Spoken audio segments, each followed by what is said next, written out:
Good evening and welcome to this week's Black Mental Health is Black Health. I'm your host, Bronwyn Lucas, and we have an exciting guest tonight, and this topic is heavy, but it's so important. So before we get started, let's do some deep breathing.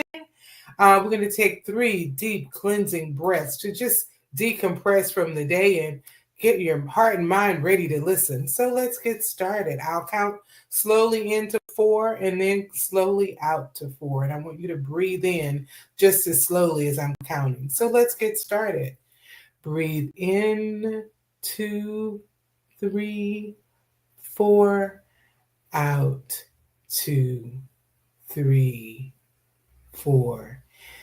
In, 2, 3, 4, out, 2, 3, 4. One more. In, 2, 3, 4, out, 2, 3, 4. Just that moment of woosah. What was that breathing like for you, Gloria? Feels good. I've been stressed all morning. Now I feel better. Awesome. Great. Because that's the whole point, is to just say, let's de-stress a little bit. Well, my guest today is Gloria Rubac. And as I always do, I say, introduce yourself and tell us something cool about yourself, Gloria. Something cool. Well, I'm a mother, a grandmother, and a great grandmother. And I have been an activist since the civil rights movement of the 1960s. So I'm getting old, but I am still on my feet and fighting. All right. That is awesome. Well, today's topic is we're dealing with the horrors of the death penalty. It's not something that people talk about a lot. Those of us who feel it should be abolished, we're there, but people may feel it's just not good and don't even know why they feel that way. And I want to talk about what is important we know about. Gloria, how did you even get involved in this work? Well, I had been involved in prisoner rights issues since the 1970s.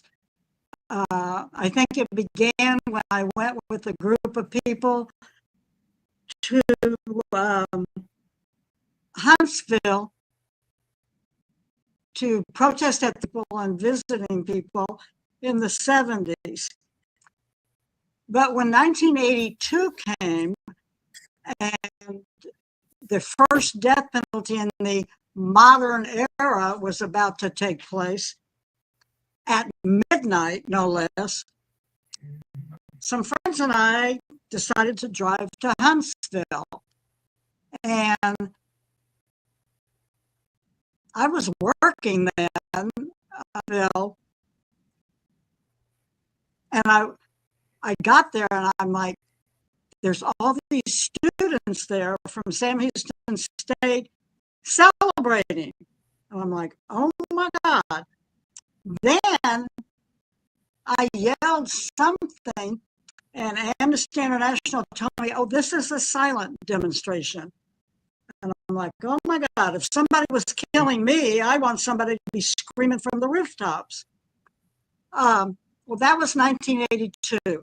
Over the 80s, there was a few executions, and they caught Texas was 99 executions in 1998 for the country. And I'm like, whoa. But the good news is, and you know, when I witnessed a friend's execution back in 93, and this was before the victims' families were allowed in the room, we were like 10 feet apart, separated by one of those curtains. Carlos told me, Gloria, before I die, just promise me one thing, that you won't stop fighting the death penalty. Well, I'm a person that keeps my promises to my friends. And I told him yes. And I have kept that promise since I watched him be executed. And fortunately, today, there's light at the end of the tunnel. I said there was 98 or 99 executions back.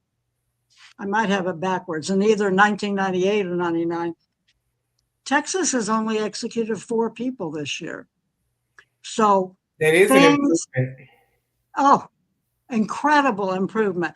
Now, there has been, all during the 2000s, the number's been going down. Mm-hmm. This year, there was an uptick in executions. And people are like, oh my God, we're going to go back. No. What's happening is, number one, people are finding execution drugs, whereas they couldn't before. And number two, they're using fire squads, electric chairs, nitrogen hypoxia. So there's more ways to kill people now. But the important thing is, yes, we've got a slight uptick. Those beds are not being filled.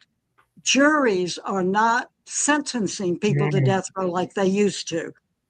I remember I saw an interview of one grandmother, and she said, what if my kid, if I said yes to somebody being executed and then it turned out they were innocent?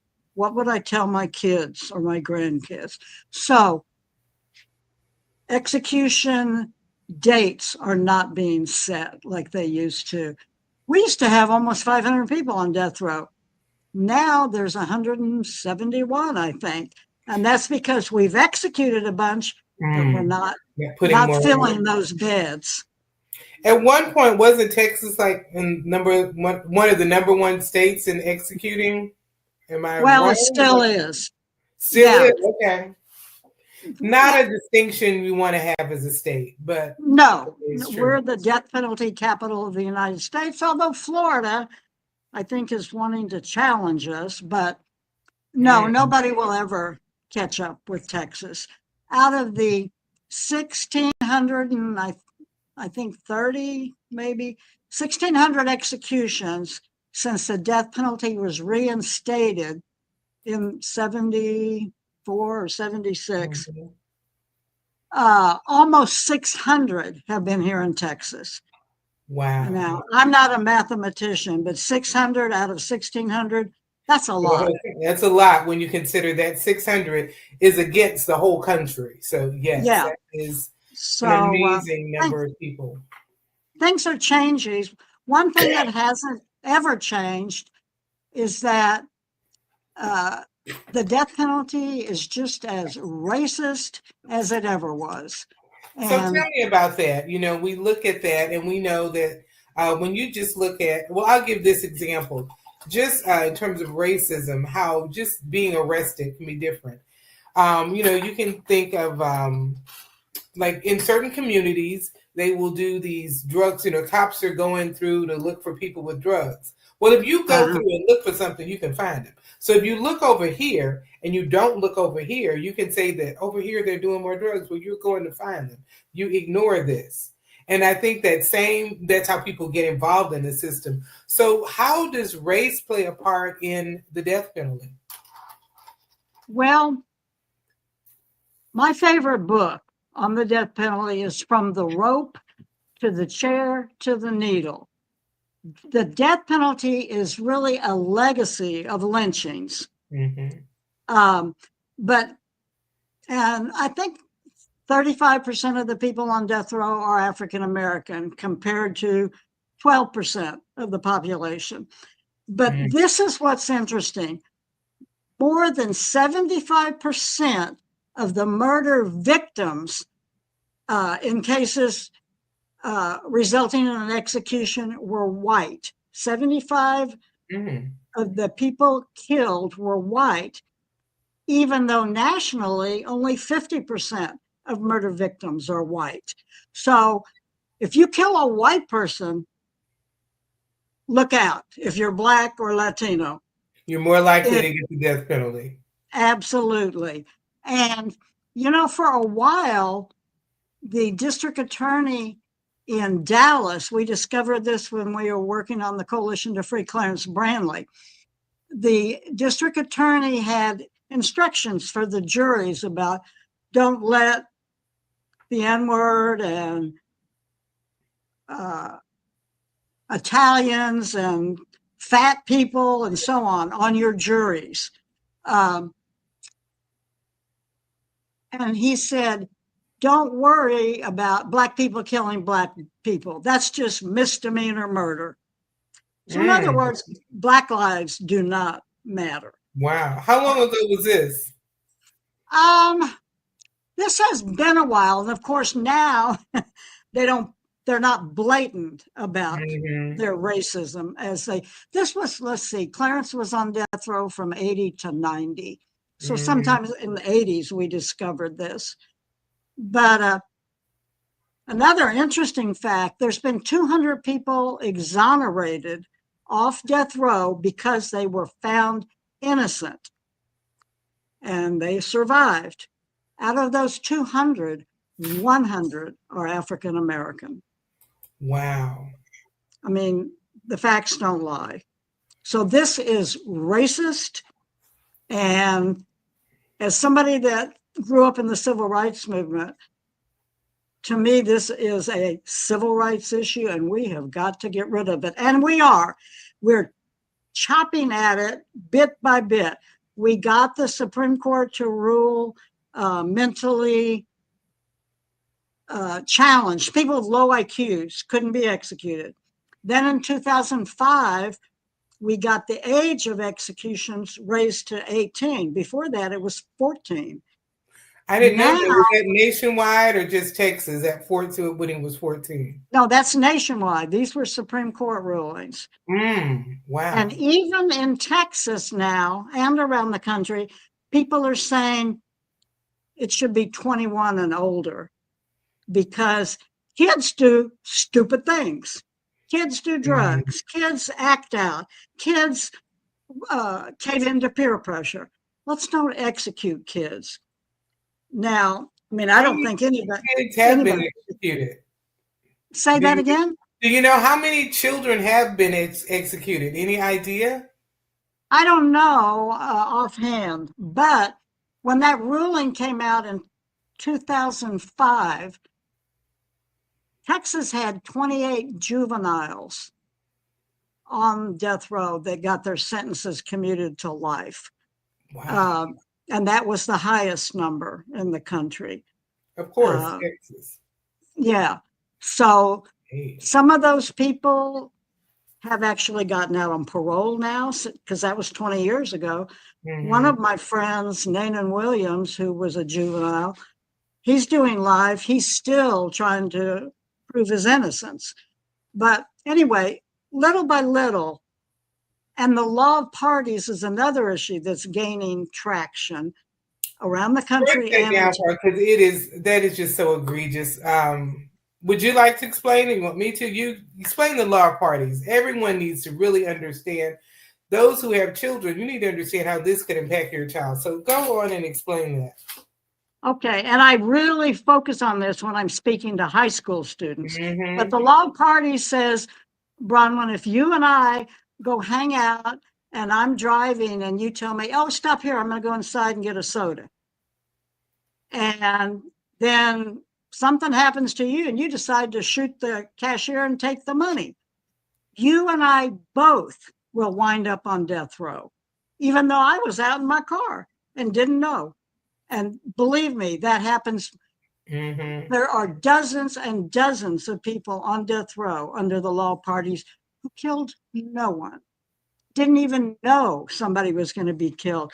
One of my dearest friends who was executed in 2007, Joseph Nichols, he and a buddy robbed a deli. They left. Joe went home. He didn't know till he saw it on TV that night that his buddy went back to the deli and with one gun and one shot murdered the deli owner. Both of them wound up on death row. And the lousy Houston district attorney, when they first tried him, they admitted this is a law of parties case. The jury didn't convict him. It was a mistrial. They retried him. And this time the DA lied and said, Joseph had the one gun that fired the one shot. even though the DA had already sentenced the killer to death row. He lied. And DAs apparently can do that. The whole system is disgustingly messed up. So that speaks again to two things about the law of parties. Is one, it can speak to how people can be innocent of a crime. Actually, you can be sitting in the car.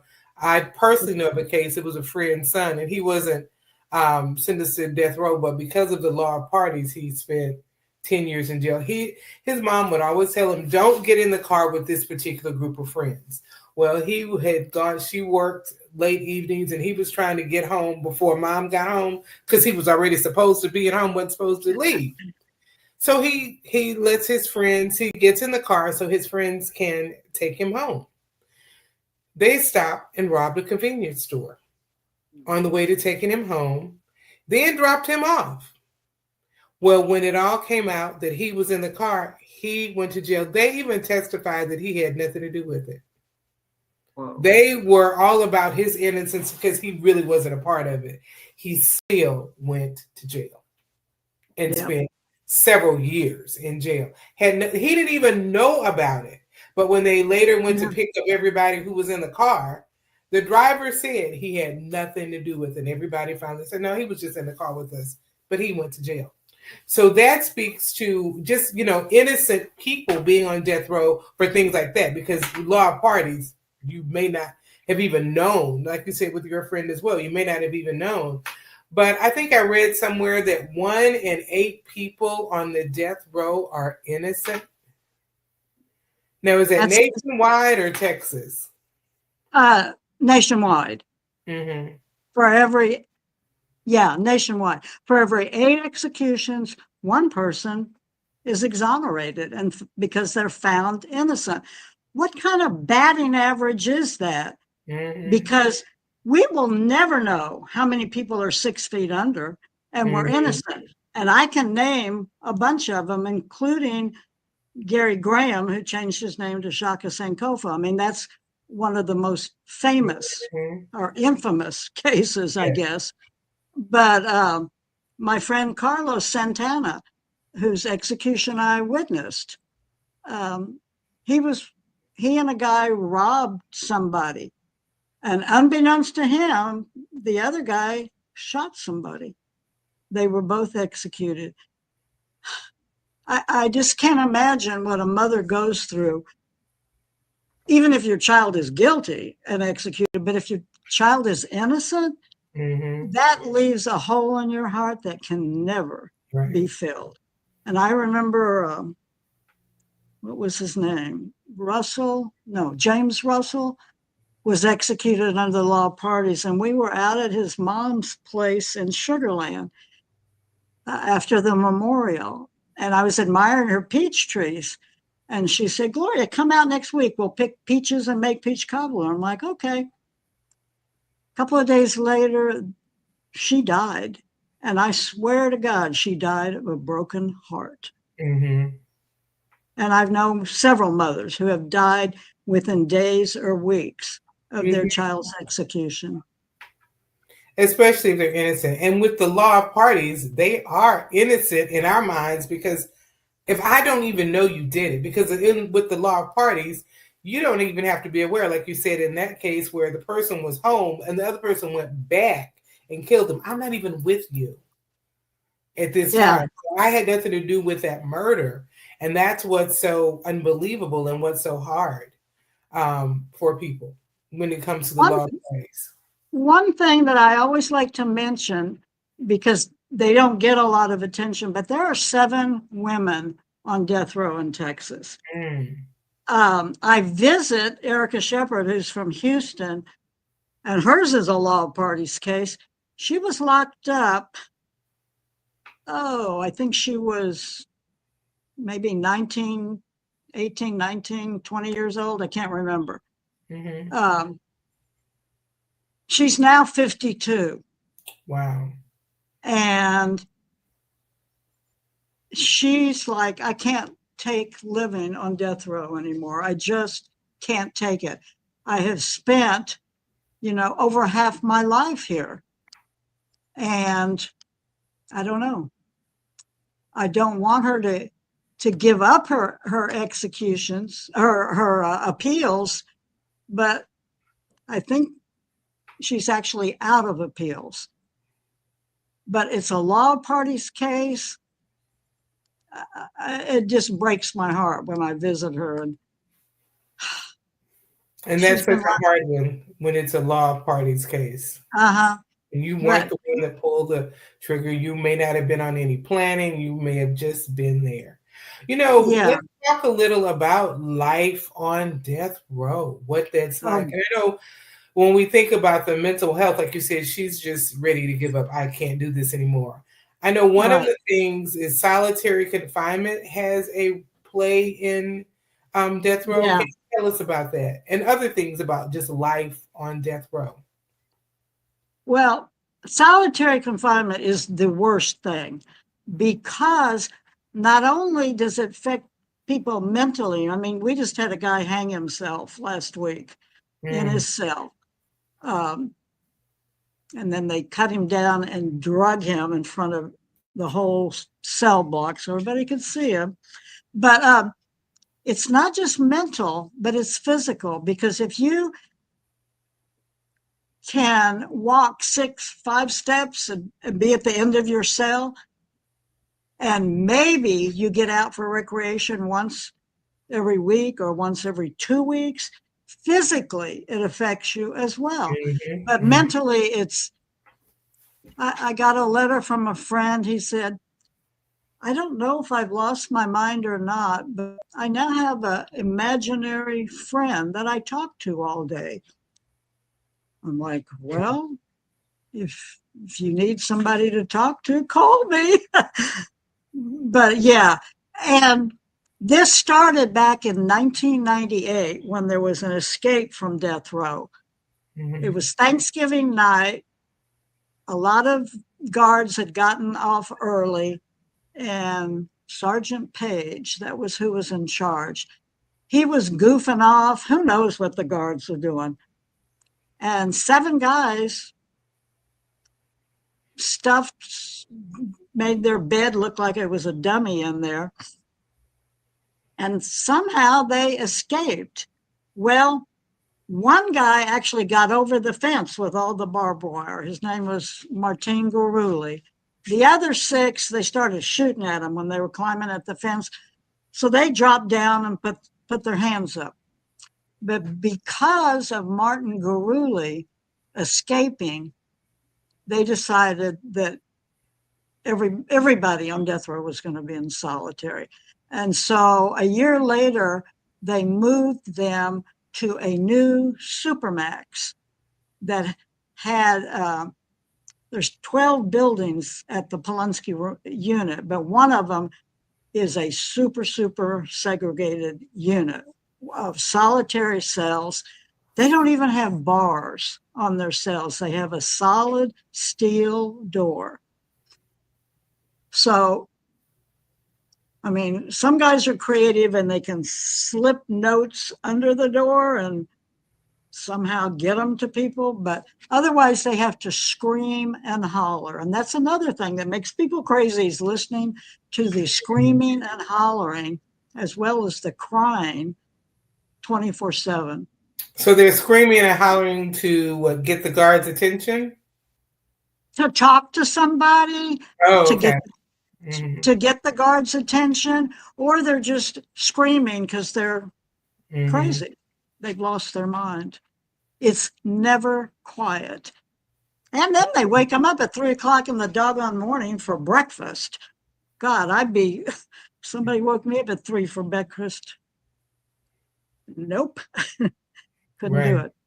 So, yeah, the solitary's the main condition because it's physical and mental. Mhm. Suicides have increased, people giving up their appeals have increased, but also the medical care is horrible.